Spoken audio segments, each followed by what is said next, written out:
ஆமென். மீண்டுமாக இயேசு கிறிஸ்துவின் நாமத்தினாலும் ஜீவன் திருச்சபை சார்பிலே உங்களுடைய அன்போடு வரவேற்கிறேன். ஆமென். இன்றைய நாளிலும் எடுத்துக்கொள்வோம். ஏசாயா புஸ்தகத்தை எடுத்துக்கொள்வோம். ஏசாயா 43:12 போடுங்க. இப்ப வாசிக்க வேணாம். ஓகே, வசனத்தை போடுங்க. ஓகே,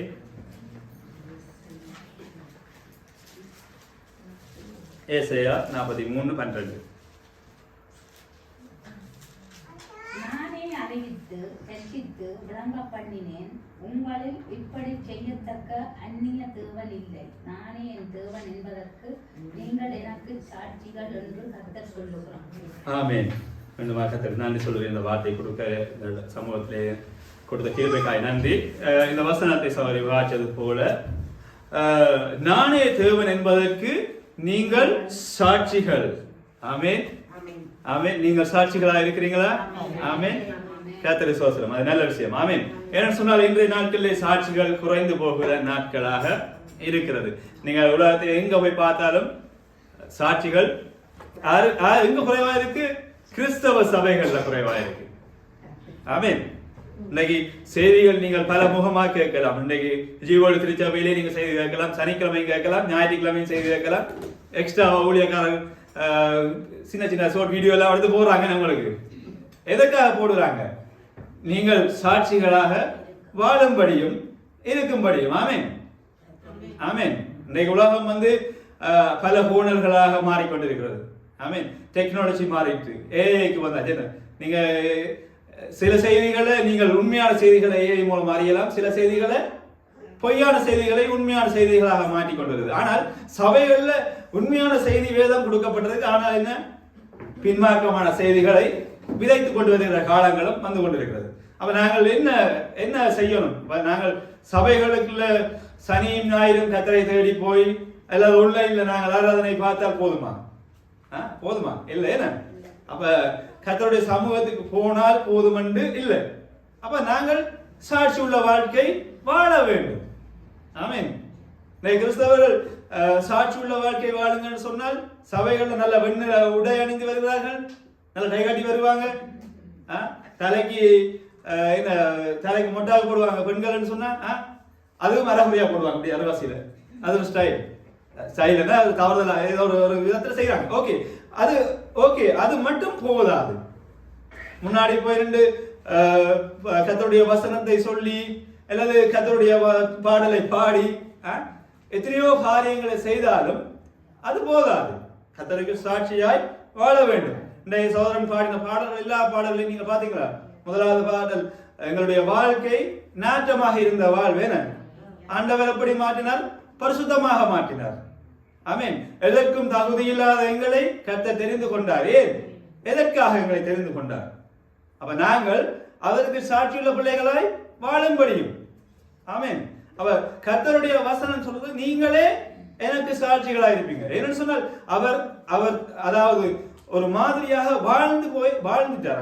ஆண்டவர் இயேசு கிறிஸ்து உங்களுக்கு ஒரு வேதகாலத்தில் எழுதப்பட்டிருக்கிறது. அவர் எப்படி நீங்கள் வாழ வேண்டும் என்பதை எடுத்து காட்டி விட்டார் ஏற்கனவே. ஆமென். இப்போ நாங்க இன்றைக்கு 2026 போய் கொண்டிருக்கிறது. 2026 உங்களுக்கு சாட்சிகளாக எப்படி வாழ்வது என்று நாங்கள் சொல்ல தேவையில்லை. நீங்கள் வேதத்திலே அழகாய் வாசிங்கள் சொன்னால் காணலாம்.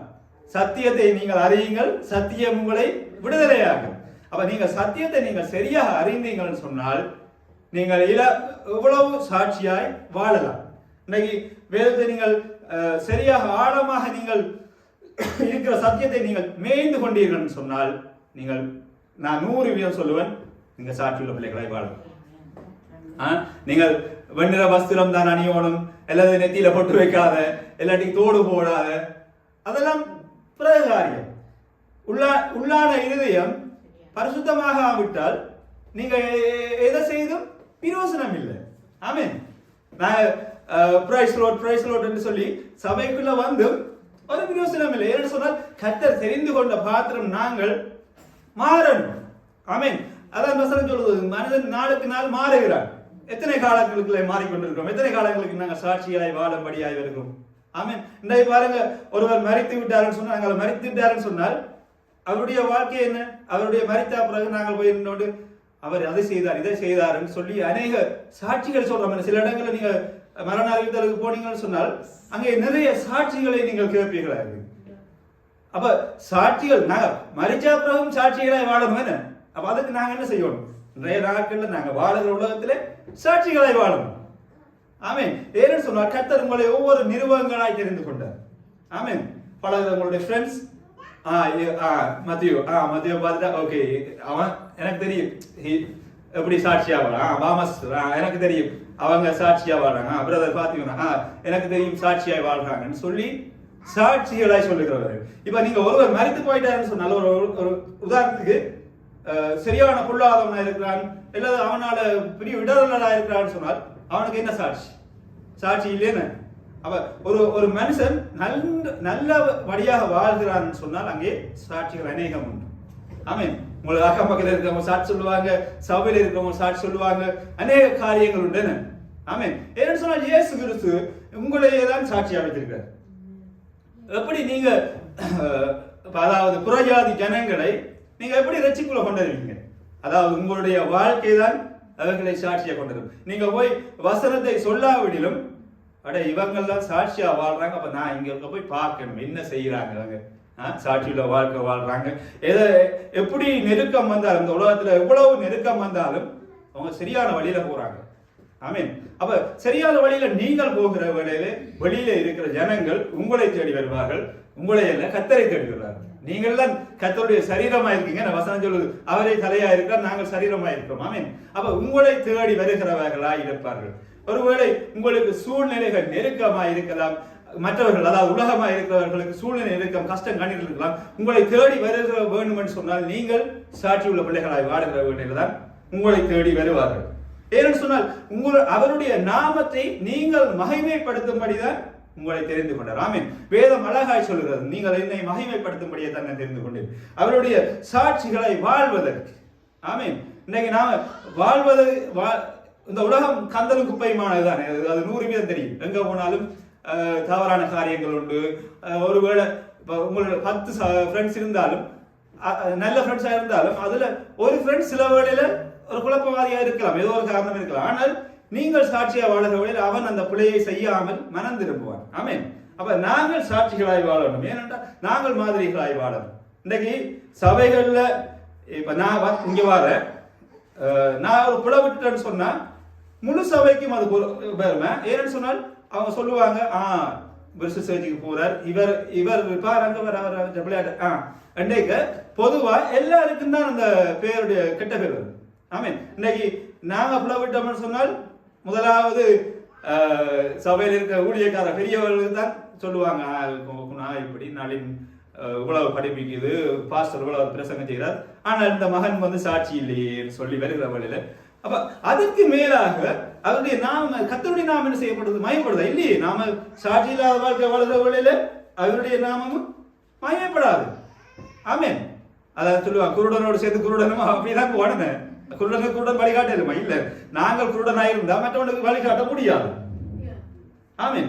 உங்கள் வாழ்க்கை எப்படி இருக்கிறது சொல்லித்தான் மற்றவர்கள் வருவாங்க. நீங்க எனக்கு அதை பற்றி தெரியாது, நீங்க எவ்வளவு பணம் வச்சுக்கிறீங்களா அதெல்லாம் அடுத்தபடியான காலம். ஆனா உங்களுடைய லைஃப் ஸ்டைல் சரியில்லைன்னு சொன்னா நீங்க எவ்வளவுதான் பணம் வச்சிருந்தாலும் சரிதான், எவ்வளவு வசதி வந்தாலும் சரிதான், எல்லாம் வேலை சரி வரா. என்ன போன சோழர் படிப்பிச்சார், நீ கிறிஸ்துவை பின்பற்றுவாயினால் உன்னுடைய எல்லாவற்றையும் விட்டுட்டு வா. ஆமென். இல்லையா விட முயற்சி. ஆமென். என்ன சொன்னால் கிறிஸ்துவை பின்பற்றுகிறாங்க, கிறிஸ்துவை பின்பற்றுங்க. எல்லாரும் நீங்கள் வெளியில வேறு ஏதாவது பின்பற்ற போறீங்களா அதை பின்பற்றுங்க. நீங்க அதை பற்றி அவர் அதை பற்றி கண்டனம் சொல்லியிருக்கிறார். என்ன சொன்னா இப்ப அநேக பிரசங்கங்கள் போகிறது, இயேசு உன்னை அடிப்பார் நொறுக்குவார் வெட்டுவார் சொல்லி அநேக பிரசங்கங்கள் போகுது. சாதாரண ஒருவன் மனம் திரும்பி உள்ளுக்கு வரவர்களோடையும் திரட்டி ஒரு பிரசங்கம் தான் இது. இயேசு கிறிஸ்து பிதாவானவர் தன்னுடைய ஒரே பேரான குமாரனை கொடுத்தார். எதற்காக கொடுத்தார்? எங்களை மீட்கும்படியாக தானே கொடுத்தார். அவர் உங்களை அடிப்பார் நொறுக்குவார் சொன்னால் இது ஏற்றுக்கொள்ளக்கூடிய காரியம். இப்ப நீங்க பிள்ளைகளை வளர்க்குறீங்க, உங்களுடைய பிள்ளைகளுக்கு தெரியும் அம்மா இதை செய்தா கோவப்படுவாங்க தெரியும். ஆனாலும் நீங்கள் உங்களுடைய பிள்ளைகள் மேல அன்பா இருக்கீங்க. ஒரு நாளும் பிள்ளைய கொண்டே கொலை பண்ணி போட்டு போட போறீங்க. அதாவது உலகத்தில் நடக்குது சில காரியங்கள், ஆனாலும் அப்படி செய்யவே இல்லை. இப்ப அப்படித்தான் ஒரு பிரசங்கம் போகிறது. சாதாரண ஒருவன் சபைக்குள்ள வர்றான், அவன் சில வேளையில சிறு பிள்ளை செய்திருக்கலாம். அப்ப அவனை குட்டி காட்டி அதை பேசுகிறது. அதை அவன் பிறகு துப்புரா வர மாட்டான். நான் வாழ்ந்த வாழ்க்கையை எனக்கு போதும், நான் வெளியிலேயே வாழ்றேன். ஆமென். அப்ப இது ஒருவன் சாட்சி உள்ள வாழ்க்கை வாழ்றதுக்கு தடையாக இருக்கிறது என்ன? அப்ப நாங்கள் எப்பவுமே கிறிஸ்தவர், நீங்க இப்ப யாராவது உங்களை வற்புறுத்தி ஞானஸ்தானம் பண்ணுங்கன்னு சொன்னாங்களா? இல்ல, நாங்களா விரும்பித்தானே ஆண்டவரை ஏற்றுக்கொண்டோம். அப்ப நாங்க என்ன செய்யணும்? சாட்சிகளாய் வாழணும். இது இப்ப நீங்க ரட்சிக்கப்படுவதற்கு முன்பதாக இந்த சரீரம் பொதுவானது. அது அதுக்கும் இயேசு கிறிஸ்துவின் சம்பந்தம் இல்லை. ஆனால் நீங்க ரட்சிக்கப்பட்டீங்களா? இந்த சரீரம் உங்களுடையது இல்லை, கர்த்தருடையது. நீங்க வெட்டினாலும் சரிதான், நுள்ளினாலும் சரிதான், அது கர்த்தருடைய சரீரமாக இருக்குது. நீங்க ஒன்றை கூட்டி குறைஞ்சாலும் சரி, அது கர்த்தருடைய சரீரம். அப்ப நாங்கள் அதை குறித்து மிக அவதானமாக இருக்கணும். நாம இங்கே ஒரு சபையில் ஒரு வாழ்க்கை, வெளியில போனா அப்புறம் இன்னொரு வாழ்க்கை வாழ்வோமான்னு சொன்னால் அது எங்களை நாங்களே ஏமாற்றுகிறோம். நீங்க கிறிஸ்துவ ஏமாத்தல, அவருக்கு அதை பற்றி பிரச்சனை இல்லை. அவர் மனம் கசக்கிறார். ஏன்னு சொன்னால் இவன் மனம் திரும்பி வருவானான்னு சொல்லி விரும்புகிறார். ஆனால் நீங்களே உங்களை வீணாக்குவீர்களா என்று சொன்னால் அது நாம எங்களை தலையில மண்ணளி போற மாதிரி. ஆமென். ரெண்டுல ஒரு வாழ்க்கை வாழணும். ஒன்று கிறிஸ்துவுக்காக சாட்சி உள்ள பிள்ளைகளாய் வாழணும். இல்லாட்டிக்கு நீங்க வெளி உலக வாழ்க்கையை என்ஜாய் பண்ணலாம், தயவு வடிவா என்ஜாய் பண்ணலாம். இது ரெண்டு விதமான வாழ்க்கையை வாழ்ந்துட்டு நடுவுல இங்காடையும் விளங்காது, அங்காடையும் விளங்காது, எதுவுமே விளங்காத ஒரு நடுநிலையில கடைசியா சாட்சியா வாழ்கிறவனையும் நாங்கள் உடைச்சு விட்டு போயிடுவோம். ஆமென். இப்ப பழைய வாழ்க்கை, நீங்க அதான் வசனம் சொல்லுகிறது, முந்தினவைகளை நினைக்க வேண்டாம், பூர்வமானவர்களை சிந்திக்க வேண்டாம். ஆமென். நீங்க ஒரு காலத்துல நானும் பிழையான வாழ்க்கையை வாழ்ந்திருக்கிறேன், நீங்களும் ஒருவேளை வாழ்ந்திருக்கலாம். அதை பற்றி சிந்திக்க வேண்டாம். அது பாஸ்ட் என்ன, நான் முடிஞ்சது. இப்ப இன்றைக்கு அநேக பேர் முடிஞ்சதான் பேசிக்க இருக்காங்க. நான் அதை செய்தேன், இதை செய்தேன், அது பாஸ்ட். நீங்க அதை நினைக்க வேண்டாம், முடிஞ்சது. ஆமென். கர்த்தர் உங்களை தெரிந்து கொண்டார், உங்களுக்கு வெண்வஸ்திரத்தை தரித்து கொண்டு கொடுத்திருக்கிறார். உங்களுடைய பாட்டு பாடினார்ல, நாட்டமாக இருந்த வாழ்வை வாசமாக மாற்றினார். என்ன? ஆமென். அங்கே ஒருவருமே எங்களை எதிர்பார்க்காத எங்களை கர்த்தர் தேடி வந்தார். ஆமென். நீங்க உங்களுடைய கஷ்டம், கண்ணீர், கவலைகள் எல்லாவற்றையும் நீங்க இவர்கிட்ட சொல்லலாம். ஆமென். உலகத்துல இருக்கிறவங்க சொன்னீங்க சிரிப்பாங்க, அவன் கேட்டுட்டு பிறகு சொல்லி சிரிப்பான். ஆமென். நீங்க கவலை, கண்ணீர், கஷ்டம் எல்லாவற்றையும் கர்த்தரோடு ஊற்றுகிற வேளையிலே அவர் அதற்கான பதிலை தருகிறார். நீங்க அதான் சத்தியம் உங்களை விடுதலையாகும். ஆமென். நீங்க வேத வடிவா வாசியுங்க, அதை ஆராய்ந்து பாருங்க, அது உங்களுக்கு விளக்கத்தை கொடுக்கும். ஆமென். நீங்க இஸ்ரவேல் ஜனங்களுடைய வாழ்க்கையை பாருங்க. நான் பாடினாங்க செங்கடலை கடந்து வந்தோம் சொல்லி. ஆமென். அப்ப எங்களுடைய வாழ்க்கையில பாருங்க, அங்கே இஸ்ரவேல் ஜனங்களுடைய வாழ்க்கையில் என்ன நடந்துச்சு சொன்னால், ஆண்டவராக இயேசு கிறிஸ்து அவர்களை மீட்கும் முதல் ஒரு 10 வாதைகளை அனுமதிக்கிறார். ஏன் 10 வாதைகளை அனுமதிச்சார்? என்னன்னு சொன்னால், அந்த ஜனங்கள் இலகுவாக இப்ப ஒரு இடத்துக்கு வந்துட்டோம்னு சொன்னால் அதனுடைய தெரியாது. அப்ப அந்த ஏன் அனுமதிச்சார் சொன்னால், இவர்களுக்கு அது ஒரு சாட்சியாக அமையும்படியாக. இன்றைக்கு அங்கால அந்த நாட்டில் இவ்வளவு பேர் செத்துருக்காங்க, இல்லாட்டி இலங்கை தேசத்தில் இவ்வளவு பேர் செத்துருக்காங்க. ஆனா நாங்கள் பக்கத்துல இருந்தோம், நாங்கள் காக்கப்பட்டோம். ஏன்? கர்த்தரங்களை பாதுகாத்தார். அப்ப அது ஒரு சாட்சி. என்ன? இப்ப உங்களுக்கு அது சாட்சியாக அமையும்படி இஸ்ரவேல் ஜனங்கள் அவ்வளவு பேரையுமே ஆண்டவர் பாதுகாப்பை கொண்டு வந்தார். 10 வாதைகளுக்கு மீறி பாதுகாப்பை கொண்டு வந்தார் என்று சொன்னால் அவர்கள் இதை சாட்சியா சொல்லும்படி. ஆமென். இன்றைக்கு நாம இலங்கை தேசத்துல நாங்கள் எவ்வளவு நெருக்கத்துல இருந்தாங்க, போரின் மூலம் ஒவ்வொரு 5 வருஷத்துக்கு முறை சண்டை. அப்ப அதனால இடம்பெயர்வு வரும், அதனால சில வழியில நல்லா படித்தவனும் சரிதான், படிக்காதவனும் சரிதான், எல்லாமே மரணம். அதெல்லாம் நாங்கள் கண்ணால பார்த்தினாங்க. ஏன் உலகத்துக்கு மத்தியில கர்த்தர் எங்களை அழைத்து வந்தார். ஆமீன். அப்ப எங்களை பாதுகாக்கும்படி அவர் அழைத்து வந்தார். ஆமீன். அப்ப இவ்வளவு அங்கேயும் அந்த வாதைகளை நாங்கள் கண்டிருக்கிறோம். நாங்கள் எங்களுடைய வாழ்க்கையில நெருக்கத்தை கண்டோம். நாங்கள் புறஜாதிகளை துரத்தப்பட்டோம். இப்ப ஸ்ரீலங்கான்னு சொன்னா தமிழர்கள் உங்களுக்கு ஸ்ரீலங்கா உங்களுக்கு சொந்த நாடு இல்லைன்னு சொல்லிட்டாங்க. அப்ப நீங்க தீவிரவாதிகள். ஓகே. அப்ப பாருங்க, எங்களுக்கு ஒரு சொந்த நாடு இல்லை. அப்ப நாங்கள் என்ன, ஆபிரகாம் சொன்ன மாதிரி எனக்கு ஒன்றுமே இல்லை, நான் என்ன சொல்லுவார், அது அவர் அனாதரவாக பரதேசியாய் இருந்தார். ஆமீன். அவருக்கு ஒரு ஐடென்டி இல்லை. இஸ்ரவேல் ஜனங்களை சொன்னீங்கன்னு சொன்னா அவங்க அந்த ஐடென்டி இஸ்ரவேலர்கள் தான். ஆனா அந்த ஐடென்டி அவங்க எப்பவுமே வைக்கிறேன். என்ன சொன்னா கூடார வாழ்க்கை தான் அவங்க வாழ்ந்தாங்க. அப்ப பாருங்க, எங்களுடைய வாழ்க்கை இப்படிதான் கூடாரம் தான். நாங்க இலங்கை தேசத்துல திருத்தப்பட்டோம். இலங்கை தேசத்துல சில இருப்போம், கொழும்புல இருப்போம், ஜப்பான்ல இருப்போம், அப்படியாக திருத்தப்பட்டாங்க. என்ன சொந்தமான ஒரு இடத்துல வாடல நாங்கள். அப்ப கூடாத வாழ்க்கையா வாழ்ந்து வந்தோம். அது இஸ்ரவேல் எங்களுக்கு நிலநாட்டம் எழுதப்பட்டிருக்கா இது நடந்தது. அப்ப இவ்வளவு சூழ்நிலைகளிலேயும் உங்களை பாதுகாப்பாக ஆண்டவர் அழைத்து வந்தார். இன்றைக்கு நீங்க ஸ்ரீலங்கா போறேன்னு சொன்னா எவ்வளவு மனத்தியாலும் செல்லுங்க அந்த பிளைட்ல போய் வர்றதுக்கு. அப்ப அவ்வளவு தூரம் ஆண்டவர் உங்களை தூக்கி கொண்டு வந்து உங்களை வைத்திருக்கிறான்னு சொன்னா நீங்க சாட்சியாக வாழும்படியாக. ஆமே, நாம சாட்சி இல்லாமல் வாழ்ந்து விட்டு கர்த்தர் செய்யவில்லை கர்த்தர் செய்யவில்லை கர்த்தர் செய்யவில்லை என்று நாங்கள் சொன்னா அப்ப நாங்க வேதத்தை சரியாக அறியவில்லை. வேதம் எங்களுடைய இருதயத்துல இல்லை. சொல்லுவாங்க அந்த இருதயத்திலே நிரப்பப்படும். ஏன்னு சொன்னால் இருதயம் எல்லா பாகத்துக்கும் அந்த குருதியை கொடுக்கிறதா இருக்கு, சுத்தமான ரத்தத்தை எல்லா இடமும் பிரிச்சு பிரிச்சு கொடுக்கிறதா இருக்கு. அப்ப இருதயம் சுத்தமாகும். கிட்னி பிரச்சனைன்னு சொன்னா அது ரத்தம் புதுப்பிக்கிறதுக்கான வேலைகளை செய்து அந்த இருதயத்துக்கு கொடுக்கப்படுது. அப்படியான காரியங்கள் வருகிறது. அப்ப பாருங்கள், எங்களுடைய இருதயம் சுத்தமாகணும். அப்ப இருதயம் சுத்தியமானதான் நாங்கள் சாட்சியுள்ள வாழ்க்கை வாழ முடியும். நீங்க வேலைக்கு போற இடத்திலையும் சாட்சியுள்ள பிள்ளைகளாய் வாழுவீர்கள். ஆமீன். நீங்க அதான் எங்க வருகையிலையும் சரி போகையிலையும் சரி எங்கேயும் சாட்சியுள்ள பிள்ளைகளாய் இருப்பீங்க. Sister Uma okay C is good, பாசிட்டிவான வேர்டை சொல்லுவாங்க. இல்லாட்டி ஐயோ அந்த புள்ளியோட போய் கதைக்கல, அது கதைச்சாலே பிரச்சனை. அவ நெகட்டிவா சொல்லுவாங்க. நாங்க சாட்சி இல்லாத வாழ்க்கை வாழ்ந்தோம்னு சொன்னா நெகட்டிவா சொல்லுவாங்க. இவங்க போய் உதவி கேட்டா இவங்க உதவி செய்வாங்க எப்படியும் என்ற ஒரு உங்களே ஒரு சர்டிபிகேட். நீங்க எல்லாருமே இவ்வளவு காலம் பழகினாலும் உங்களுக்கு ஒரு சர்டிபிகேட் ஒவ்வொருத்தர் வச்சிருப்பாங்க கட்டாயமா. நீங்க கிறிஸ்தவர்கள் மட்டும் இல்ல, உங்களுக்கு ஒரு சர்டிபிகேட் எல்லாருமே வச்சிருப்பாங்க. நீங்க எங்க போனாலும் இவர் அவர் சொல்லி ஒரு புரிமான இது வச்சுப்பாங்க. இது இப்ப அந்த ஜாதிகள் எல்லாம் முடிஞ்சுது. நீங்க இந்த ஜாதி அது இதெல்லாம் முடிஞ்சுது. இப்ப சர்டிபிகேட் வந்துட்டோம்.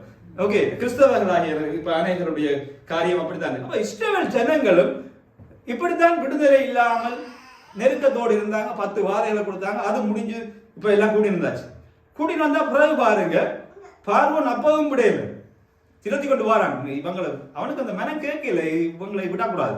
ஏன்னா திருப்பியும் கூட்டிட்டு வருவோம் பின்னால வரான். அப்ப செங்கடல் திறக்கிறது. செங்கடல் திறந்தோடனே இவங்க எல்லாம் வழியில கடந்துட்டாங்க. இப்ப திருப்பியும் செங்கடல் முடியும். அப்ப எங்களுடைய வாழ்க்கையும் இப்படித்தான். நாங்க எவ்வளவு நெருக்கமாய் வந்தாலும் இந்த சாட்சி உள்ள வாழ்க்கையை ஒரு போலும் விட்டு விடக்கூடாது. ஆமே, நாங்க இப்படித்தான் திரட்டி கொண்டே வருதேன்னு சொல்லி நாங்கள் பின்னாடி நோக்கி பார்த்துட்டு சொன்னா நாங்களும் அந்த கடலுக்குள்ள மூடப்பட்டிருப்போம். இந்த இஸ்ரவேல் ஜனங்களும் மூடப்பட்டிருப்பாங்க. ஆனால் கர்த்தருடைய கிருபை இரக்கம் அவர்களை கூட்டிக் கொண்டு அங்கால வெடிச்சேன். அப்ப அதோட மட்டும் முடியல. அங்கால எரிகோம். அதுக்கு இடையில பார்த்தீங்கன்னு சொன்னால் வேறு இடங்கள்ல ஒவ்வொரு ஆட்களுக்குள்ள போர்கள் சண்டைகள் அப்படியான சூழ்நிலைகளும் அவங்களுக்குள்ள வந்துச்சேன. அப்ப அந்த சூழ்நிலைகளையும் கர்த்தர் அவர்களை பாதுகாப்பை அழைத்து சென்றார். அப்ப பாருங்க, அவங்களுடைய முந்தின வாழ்க்கையை பாருங்க எப்படி இருக்குன்னு சொல்லி. ஆனால் இப்ப இந்த நாங்க ஏசியா புத்தகத்தை வாசிக்கணும்னு சொன்னால் கரகாலங்களுக்கு பிறகு மீண்டுமா அந்த ஜனங்களுடைய சூழ்நிலை அப்படித்தான் இருக்கிறது. அவங்க சில பாருங்க கர்த்தருக்குள்ள அதான் சொல்லுவார்கள், நீங்க சபை தொடரை விட்டு விடாதீங்களே சொல்றாங்கன்னு சொன்னா, நீங்க சபைக்குள்ள இருப்பீங்களான்னு சொன்னால் கர்த்தருடைய வசனத்தோடு இருப்பீங்க, வார்த்தைகளோடு இருப்பீங்க, பிள்ளைகளை விடாதபடி இருப்பீங்க, தொடர்ந்து தியானங்களோடு இருப்பீங்க. என்ன நீங்க புத்தகத்தை வாசிக்கிறீங்களோ இல்லையோ, ஆனா ஒரு உங்களுக்கு ஒரு புரிதல் இருக்கும். என்ன நீங்க கொஞ்சம் விலகி இன்றைக்கு ஆராதனை போய் நாளைக்கு அடுத்த நாள் போகாம அடுத்த நாள் அதுக்கு ஒரு உலகம் விட்டு வந்து ஒரு உலகம் வந்தீங்கன்னு சொன்னா உங்களுக்குள்ள ஒரு இன்ட்ரெஸ்ட் இல்லாம போயிடும். கர்த்தரை பற்றி அறிகிற இன்ட்ரெஸ்ட் இருக்காது. மற்ற கிறிஸ்தவ வாழ்க்கை வாழ்கிறதுக்கு ஒரு பிடிப்பு இல்லாம போயிடும். ஆமே, நீங்க இப்ப இன்றைய நாட்கள் அப்படித்தான் இருக்கிறாங்க. அப்ப அப்படி நீங்க வாழ்ந்தீங்கன்னு சொன்னா சாட்சியா வாழல. சில விட நீங்க யோசிப்பீங்க, ஓகே இது மனம் திரும்பவும் நீங்க வருவீங்க. இன்றைக்கு நீங்க அடுத்த சில ஒரு மாதத்துக்கு திருப்பி 2 வருஷத்துக்கு திருப்பி வரீங்க, சபைக்கு வரீங்கன்னா அதை நீங்க விட்டுருவீங்க. ஆமே, இன்றைக்கு நான் பெரும்பாலும் பார்த்து பிரசங்கங்களை பாருங்க. பிரசங்கம் முடிஞ்ச உடனே நாங்கள் அன்பானவர்களை நீங்க சாட்சி சொல்றீங்க. ஆனா அது உடனே நீங்க சொல்லாதீங்க. நீங்க கொஞ்சம் காலம் விடுங்க. ஒரு 2-3 மாதம் விடுங்க. விட்டு முடிஞ்ச அப்புறம் சொல்லுங்க, அன்றைக்கு அந்த பிரசங்கத்துல சொன்னது நான் கேட்டேன்னா நான் மனம் திருந்திட்டேன். நீங்க இன்னைக்கு நீங்க நிறைய பிரசங்கங்களை பாருங்க, பிரசங்கம் முடிஞ்ச உடனே போய் கட்டாயம் போய் சாட்சி சொல்லுவாங்க. ஆண்டவர் என்னோட பேசினார், ஆண்டவர் இதை செய்தார்னு சொல்லி சாட்சி சொல்லுவாங்க. ஆனா அது அவங்க அந்த வாசலோடய மறந்துடுவாங்க. உண்மையாக நீங்க 100% சொல்லுவீங்க. அதே சாட்சி அப்புறம் இன்னொரு வருஷத்துல இன்னொரு பிரசங்க சொல்லுவாங்க, ஆண்டவர் இன்றைக்கு இந்த தொட்டார் பேசினார். அது உங்களை நீங்க சபையுடைய நேரத்தை கடத்துறீங்க, என்ன ஆராதனை நேரத்தை கடத்துறீங்க.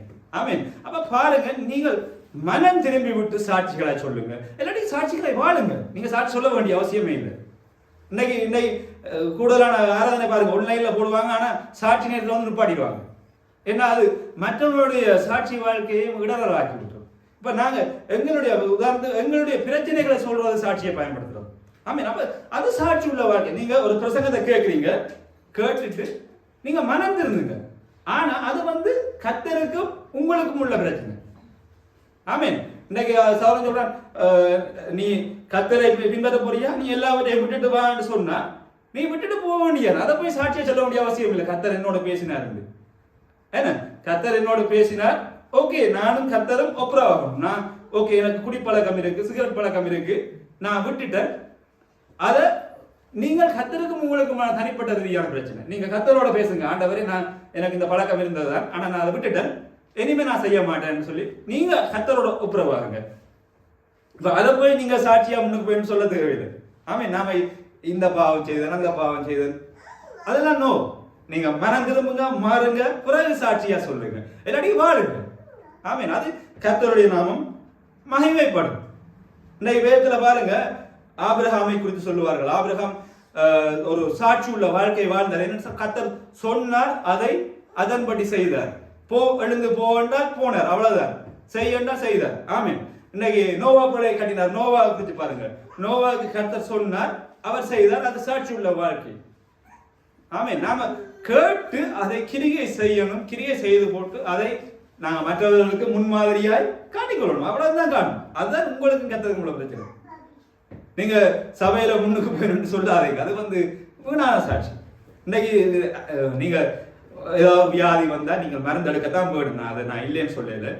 நீங்க இன்னைக்கு வியாதியோட வாரீங்க, ஓகே நீங்க மருந்தெடுத்து சுகமா வந்துடுது, அடுத்த நாள் போய் சொல்லு, அதை போய் நீங்க சொல்ல வேண்டிய அவசியம், ஓகே உங்களோட விருப்பம், ஆனா அது வந்து கர்த்தர் உங்களை சுகமாக்கினார், அவ்வளவுதான் என்று சொல்லிவிடுங்க. இல்லாட்டி உங்களோட மருத்துவம் ஆண்டவர் நீங்க கொடுத்த ஞானத்தின்படி கிடைச்ச மருந்தின்படி நான் சுகமானேன், அவ்வளவுதான், முடிஞ்சது. நாங்க தானே உங்களை பாக்குறோம், என்ன சாட்சிகளாய் வாழ்றீங்களா இல்லையா, இல்ல நீங்க தானே எங்களை பாக்குறீங்க நாங்க சாட்சிகளாய் வாழ்றோமா இல்லையான்னு. ஆமீன். இன்னைக்கு பக்கத்து வீட்டுக்காரன் சொல்லணும், பிரதர் பார்த்திவன் நல்ல சாட்சி உள்ள மகனா இருக்கிறார். ஆமீன். சிஸ்டருமா வேறு நாட்டுக்காரனா இருக்கலாம், பக்கத்து வீட்டுக்காரன் சாட்சி உள்ள மகளாக வாழ்கிறார். அப்ப இவர்களை போல நாங்கள் வாழணும்னு சொல்லி அவர்கள் ஆண்டவரை தேடி வரும். நீங்க சுவிசேஷம் சொல்ல தேவையில்லை போய். ஆமீன். உங்களோட லைஃப் ஸ்டைல நாம கொண்டு வரும். ஆமீன். நாம எல்லா பிள்ளைகளையும் செய்து போட்டு அடடா இந்த பக்கத்து வீட்டுக்காரன் ரசிக்கப்படுறான் இல்லையே, ஞானசனம் எடுக்கிறான் இல்லையே, இந்த வார்த்தையை சொன்னா கேட்கிறான் இல்லையே, நீங்க எவ்வளவுதான் அழுதாலும் புலம்பினாலும் அவன் பெற மாட்டான். ஏன்னா உங்களோட வாழ்க்கை ஸ்டைலே சரியில்லை, அப்ப நான் என்னண்டு அவங்க உள்ளுக்க வரும். இப்போ இன்னைக்கு ஒரு சகோதரி மனம் திரும்பி உங்களுடைய சபைக்கு வர்றாங்க, வார்த்தையை கேட்குறாங்க, ஆனா பிரச்சனை அவருக்கும் ஆண்டவருக்கும் பிரச்சனை. இப்ப சபைக்கு இருக்கிறவங்களுக்கு தான் பிரச்சனை. இந்த சகோதரி தெரியுமே அவ சேர்ச்சுக்கு வந்தவ இன்னைக்குன்னு சொல்லி அங்க எல்லா இடம் தம்புரா அடிக்கிறது. அவ அது அந்த வந்த பிள்ளைகளும் சரி படிக்கிறதும் சரி அவங்க வராம போயிடுவாங்க. அப்ப இது தேவையில்லாத சாட்சி. ஆமீன். எப்பவுமே கிறிஸ்துவுக்காக நாங்கள் சாட்சியாக வாழணும், அவருடைய வார்த்தைக்காக சாட்சியாக வரணும். ஏன்னு சொன்னா அவர் ஒன்றுமே சும்மா சொல்லல, அவர் தான் வாழ்ந்து காட்டிட்டு தான் போயிருக்கார். ஆமீன். உங்களுக்கு முன்மாதிரியாக நானே வாழ்ந்து போயிட்டேன், இதோ உங்களுக்கு தேற்றரா வாழ்ந்து தந்துட்டு போயிட்டேன், இவ்வளவுமே காணுமே சாட்சியா இருக்கிறதுக்கு. ஆமீன். உலகத்துல எல்லாருக்குமே நெருக்கம், கஷ்டம், கவலை, கண்ணீர் எல்லாமே இருக்குது. ஆனா நீங்கள் சாட்சியாக வாழவே வேண்டும் கட்டாயமா. இன்னைக்கு கிறிஸ்தவர்கள் இன்னைக்கு பக்கத்து வீட்டுக்காரோட கதைக்க மாட்டாங்க, முன் வீட்டுக்காரோட கதைக்க மாட்டாங்க, சகோதரரோட கோவம், சபைக்குள்ளேயும் சகோதரரோட கோவம். அப்ப நீங்கள் இப்ப கிறிஸ்துவின் சரீரமாக நீங்க இணைக்கப்பட்டிருக்கீங்கன்னு சொன்னால் நீங்க உதாரணத்துக்கு புஷ்பராணி நீ எனக்கும் கோவம் சண்டை வைங்க, அப்ப நானும் அவன் இணைக்கப்பட்டிருக்கோம் இல்லையே, கர்த்தருடைய சமூகத்தில் இணைக்கப்பட்டிருக்கோம். ஆனா எங்களுக்குள்ள முரண்பாடு அப்படி. சரி, நீங்க திருவிருந்தெடுக்க வாரீங்க, என்ன மனசோட நீங்க திருவிருந்தெடுக்கிறீங்க. இப்ப நான் அன்னியோட கோவமா இருக்கேன், நான் ஒப்புரவாக இல்லை, ஆனா திருவிருந்தெடுத்தா என்ன அர்த்தம் அது? ஆமே நாம தெரிஞ்சே பிள்ளைகளை செய்கிறோம். ஒவ்வொரு சபைகளில் இருக்க ஒவ்வொருவருக்குள்ளேயும் முரட்டாட்டம், கோவம், சண்டைகளோடு இருந்தோம்னு சொன்னால் நாம சாட்சிகளாய் வாழ முடியாது. மற்றவனும் சாட்சியாக வர மாட்டான் உள்ளுக்குள்ள சபைக்குள்ள. நீங்க எவ்வளவுதான் கோடி கொடுத்தாலும் அவன் தர மாட்டான். ஆமீன். கர்த்தர் அதாவது உங்களை அடிமைத்தனத்தில் இருந்து மீட்டுக் கொண்டார். ஆமீன். அநேக தோல்விகள், கஷ்டம், கண்ணீர் எல்லாவற்றையும் மீட்டுக் கொண்டு உங்களுக்கு ஆசீர்வாதத்தை தந்திருக்கிறார். ஆமீன். நம்ம சில பாடல் எல்லாருக்குமே நெருக்கங்கள் இருக்கு, கஷ்டங்கள் இருக்கு, தள்ளியே சொல்லல. ஆனா உங்களை சாட்சியா வச்சிருக்கிற ஆண்டவர் என்ன சில நேரங்கள்ல பக்கத்து வீட்டுக்காரனுக்கு இல்லாதது உங்கள்கிட்ட இருக்கு. ஏன்னு சொன்னால் அது கர்த்தர் கொடுத்த ஆசீர்வாதம். ஆமீன். பக்கத்து வீட்டுக்காரர் ரசிக்கப்படாம இருக்கலாம், ஆனா உங்கள்கிட்ட வந்து கேட்கிறான் ஜெபிக்கிறான், நீ ஜெபிச்சு அவனுக்கு விசா கிடைச்சிட்டு எல்லா காரியங்கள் நடந்துன்னு சொன்னா யாருக்கு நல்ல பேர்? கர்த்தருக்கு தான் நல்ல பேர். என்ன அவருடைய நாமம் ஒன்றுதான் மையப்பட போகுது. நாங்க வேலை செய்யற இடத்துல கலாவும் செய்து கொண்டு அங்க இங்க ஃபுல்லா செய்து கொண்டு கர்த்தருடைய நாமம் மையப்படும், கர்த்தருடைய நாமம் மையப்படும் சொல்லி கொண்டு செஞ்ச மாட்டேன். ஒன்றுமே இல்லை. நாம சும்மா அலலியா கூட்டம்னு சொல்லிட்டு தான் போகலாம். அதுல ஒரு பிரயோசனமே இல்லை. அப்ப நாங்கள் என்ன எப்பவுமே சாட்சியுள்ள பிள்ளைகளாய் வாழணும். மாற வேண்டாம், நீங்க வாழுங்க. ஆமேன். நாங்க ரட்சிக்கப்பட்ட பிள்ளைகள். அதுக்கு சான்றிதழ் எங்க நீங்க எங்கட சர்டிபிகேட் வராங்க, நீங்க ஞானஸ்தானம் எடுத்துட்டீங்கன்னு சொல்லி. ஆனா உண்மையான சர்டிபிகேட் எங்க இருக்கிறோம்? நாங்க எங்களுடைய உள்ளத்துல இருந்துக்கிறோம். ஆமே. எங்களுடைய ஒருவருடைய நெருக்கத்தில் இருக்கிற போல நாம அந்த ஒருவன் அடிக்கப்பட்டு கிடக்கிறான்னு கிடக்க நாங்க கண்டும் காணாத மாதிரி போனோம்னு சொன்னால் எங்களுடைய சாட்சியுள்ள வாழ்க்கை இல்லைன்னு. ஆண்டவர் கொடுத்த திராணியை நாங்கள் பயன்படுத்தாதவர்களாக இருக்கிறோம். ஆமே. நாம கொஞ்சம் யோசிப்போம். நாங்க அதாவது காலங்கள் நேரங்கள் எல்லாமே முடிந்து கொண்டு வருகிறது. நீங்கள் எல்லாருமே பாக்குறீங்க உலகத்துல. அதான் நான் அந்த பிரசங்கத்துல உங்களுக்கான நேரம் முடிஞ்சதுன்னு சொல்லி அந்த கொடுக்க நான் யோசிச்சேன், எங்களுக்கான நேரம் உண்மையாவே முடியுது. குறிப்பிட்ட நேரம் தான் கொடுக்கப்பட்டிருக்கு. அவ அந்த குறிப்பிட்ட நேரத்துக்குள்ள நல்லவைகளை மேய்ந்து கொள்ளுங்கள். நல்லவைகளை அதான் முந்தி இந்துக்களாருக்கே சொல்லுவாங்க, உங்களுக்கு கரங்கள் கொடுக்கப்பட்டிருக்கு பாடுங்க, கைதட்டி பாடுங்க, வாய்கள் கொடுக்கப்பட்டிருக்கு பாடுங்க, நல்லவைகளை பேசுங்க, நல்ல காரியங்களை கர்த்தரை பற்றி மகிமைப்படுத்துங்க. தெசலோனிக்க சபையை குறித்து நீங்க பாப்பீங்கன்னு சொன்னால் வேதத்துல தெசலோனிக்க சபையை குறித்து நற்சாட்சி ஆண்டவர் கொடுத்துருக்க. ஆமீன். எவ்வளவோ நெருக்கங்கள், வெளியில விக்கிரகாரங்க இருக்கலாம், எல்லாரும் நீ அதை ஆண்டவரை தேடுறதுக்கு தடைகள் வரலாம். எல்லா சூழ்நிலையும் வந்தாலும் அந்த தெசலோனிக்க சபை வந்து நற்சாட்சியுள்ள சபையாய் வாழ்ந்தது. இன்றைக்கு புருஷ சபையாரே நீங்கள் நற்சாட்சியாய் உள்ளீர்களா என்று சொன்னால், இன்றைக்கு வெளியில மற்ற சபைக்காரன் சொல்லுவாங்க புருஷ சபைக்காரன் எல்லாம் நற்சாட்சி உள்ள பிள்ளைகள், அந்த ஒரு சபை உள்ளவர்கள் நற்சாட்சி உள்ள பிள்ளைகள் என்று சொல்லணும். வெளியில இருக்கவங்க சொல்லணும். நாங்க சொல்லி கொண்டு நாங்களே இந்த சாதனத்துக்குள்ள சொல்லி கொண்டு இருப்போமே சொன்னால் ஒருத்தனுமே உள்ளுக்கு அதுல அர்த்தமே இல்லை. நாங்க 4 பேருக்குலாம் சொல்லி கொண்டிருக்கோம். அப்ப நற்சாட்சி உள்ள வாழ்க்கை நீங்க வெளியில வாழைக்கதான் எங்களுடைய சபைக்கும் நற்சாட்சி கிடைக்கும், கர்த்தருடைய நாமத்துக்கும் மகிமை கிடைக்கும். ஆமீன். ஆமீன். நாங்கள் எழுந்திருப்போம். ஓகே.